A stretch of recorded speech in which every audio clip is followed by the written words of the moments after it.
नमस्कार, city post live में आपका स्वागत है। हम चर्चा कर रहे थे कि 26 जनवरी को हम गणतंत्र दिवस क्यों मनाते हैं और सवाल का जवाब था कि इसी दिन हमारा संविधान लागू हुआ था। लेकिन फिर एक सवाल कि संविधान इसी दिन लागू क्यों हुआ था, हमने विस्तार से आपको बताया। अब आगे आपको बताते हैं कि 26 के लिए जन घोषणा पत्र जो तैयार हुआ था उसका मजमून क्या था। तो मजमून समझेंगे तब आप विषय को समझ पाएंगे। गांधी जी लिखित 26 जनवरी के लिए स्वाधीनता का घोषणा पत्र के ड्राफ्ट को कांग्रेस की आधिकारिक घोषणा के रूप में जारी किया गया था।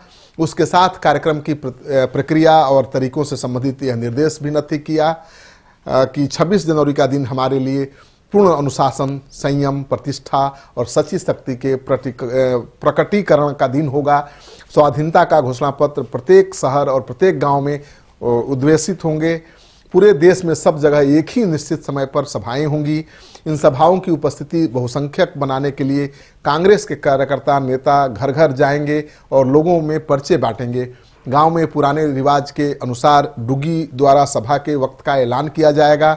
जो लोग धार्मिक प्रवृत्ति के हैं वे पूर्व उस दिन का कार्यक्रम भी शौच स्नान आदि से शुरू करें और अपनी सारी शक्ति देश की समस्या, चुनौती पर विचार करने और उसे हल करने के उपायों में खर्च करें।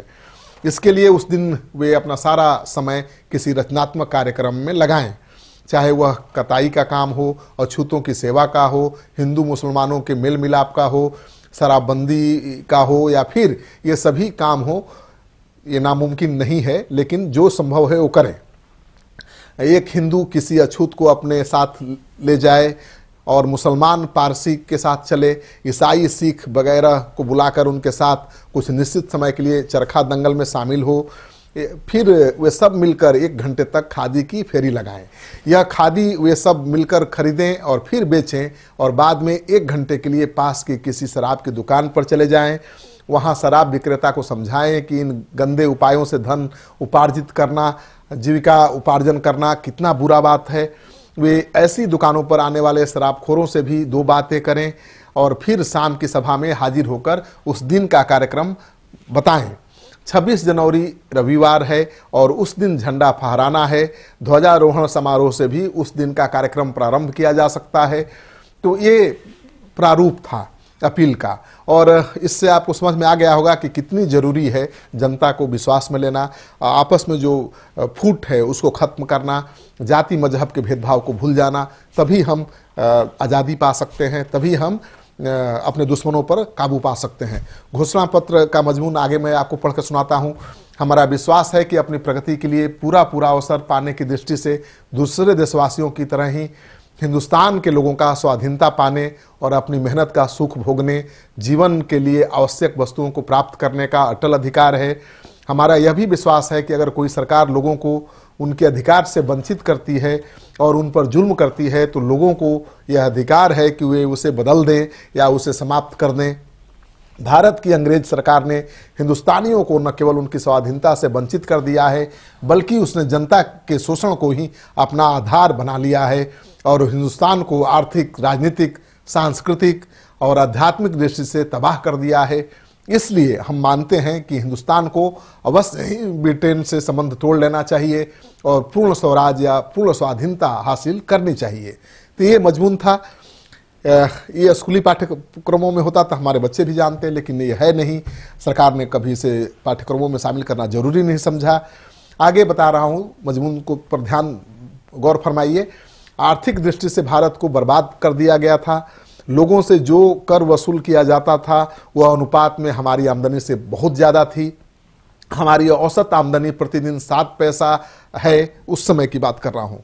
गांधी जी ने जो लिखा था प्रस्ताव कि हमारी औसत आमदनी 7 पैसा से कम है और जो भारी कर हम देते हैं उसका 20% किसानों से लगान के रूप में वसूल किया जाता है और 3% नमक कर से वसूल किया जाता है। इस पिछले कर का भार गरीबों पर ही पड़ रहा है।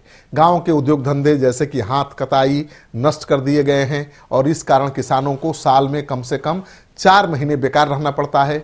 हस्तकला कौशल के अभाव में उनकी बुद्धि मंद होती जा रही है, जो कि हुनर इस तरह नष्ट हो गए और देशों की भांति उनके बदले में कोई नया धंधा भी नहीं मिल सका। तो फिर भूखे मरेंगे, आपस में लड़ेंगे, कटेंगे। आयात निर्यात कर और मुद्रा की कुछ ऐसी व्यवस्था की गई है कि उनसे किसानों का बोझ और भी ज़्यादा बढ़ता है। इस देश में ब्रिटेन का तैयार किया गया माल ही ज़्यादा तादाद में आता है। इस माल पर जो आयात कर वसूल किया जाता है उससे उस माल के प्रति पक्षपात स्पष्ट प्रकट होता है और इससे जो आमदनी होती है उसका उपयोग जनता के बोझ को हल्का करने में नहीं किया जाता, बल्कि वह अत्यंत फिजूलखर्ची प्रशासन को बनाए रखने में खर्च होता है। इससे भी अधिक निरंकुशता विनिमय की दर को ठहराने में की गई है, जिसके कारण देश से करोड़ों रुपए बाहर खींचकर चले जा रहे हैं। राजनीतिक दृष्टि से हिंदुस्तान की प्रतिष्ठा पहले कभी इतनी नहीं घटी थी जितनी कि अंग्रेजी शासन में घटी है। एक भी सुधार से जनता के हाथ में सच्ची राजनीतिक शक्ति नहीं आई है। हम में से बड़े बड़े से जो लोग हैं, बड़े बड़े को भी विदेशी सत्ता के सामने झुकना पड़ता है। विचार अभिव्यक्ति करने की स्वतंत्रता बिल्कुल नहीं है, सम्मेलन करने की आज़ादी नहीं है। तो इन तमाम अधिकारों से हमें वंचित रखा गया है। हमारे कई देश भाई निर्वासितों की भांति विदेश में रहने को विवश किए गए हैं और वे अपने घर वापस नहीं आ सकते। हमारी सारी शासन क्षमता मार दी गई है और जनता को पटेल, पटवारी या मुहर्री के छोटे मोटे काम से ही संतोष करना पड़ता है। सांस्कृतिक दृष्टि से शिक्षा की इस प्रणाली ने हमें अपनी संस्कृति से काट दिया है और हमें जो प्रशिक्षण मिला उसने हमें उन्हीं जंजीरों से जोर से लिपटे रहने को मजबूर कर दिया है जो हमें दास्ता में बांधे हुए है। तो हमें किस तरह से दास बनाया गया है, किस तरह से जो शासक है वो राजा बना हुआ है। आध्यात्मिक दृष्टि से अनिवार्य जो है निशस्त्रीकरण उसने हमें नपुंसक बना दिया है और हमारे प्रतिरोध की भावना को कुचल डालने के घातक इरादे से नियुक्त विदेशी सेना की मौजूदगी ने हमें ऐसा सोचने को विवश कर दिया है कि हम न तो अपनी रक्षा कर सकते हैं और न ही विदेशियों के आक्रमण का सामना कर सकते हैं। यहाँ तक कि चोर डाकू या गुंडों के हमलों से भी हम अपने घरों और परिवारों को नहीं बचा सकते हैं।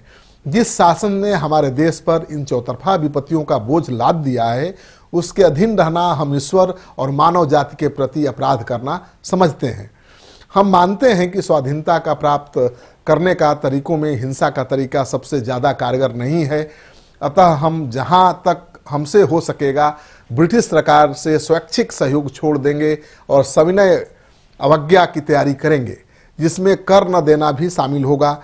हमें पक्का विश्वास है कि अगर हम स्वैच्छिक सहयोग करना छोड़ दें और उत्तेजना का कारण उपस्थित होने पर भी हिंसा न करते हुए कर देने से इनकार कर दें तो इस अमानुषिक शासन का अंत निश्चित है।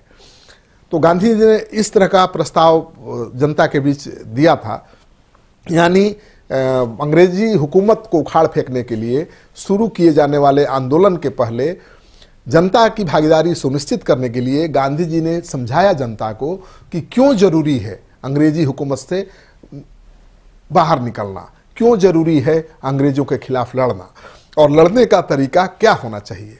तो पहले गांधी जी ने जनता को समझाया, विश्वास में लिया, भरोसे में लिया और तब आंदोलन की शुरुआत की और तब हमें आज़ादी मिली। तो 26 जनवरी हमारे लिए बहुत महत्वपूर्ण दिन है और इस दिन की अहमियत को हमें समझना पड़ेगा और गांधी जी के सपनों का जो भारत था उस तरफ अग्रसर होना पड़ेगा। आपको ये कार्यक्रम अच्छा लगे तो दोस्तों के साथ जरूर शेयर करिए। अगर आपने अब तक हमारा यूट्यूब चैनल सब्सक्राइब नहीं किया है तो जरूर कर लीजिए। आपका सहयोग समर्थन लगातार मिल रहा है, उसके लिए बहुत बहुत आभार। नमस्कार।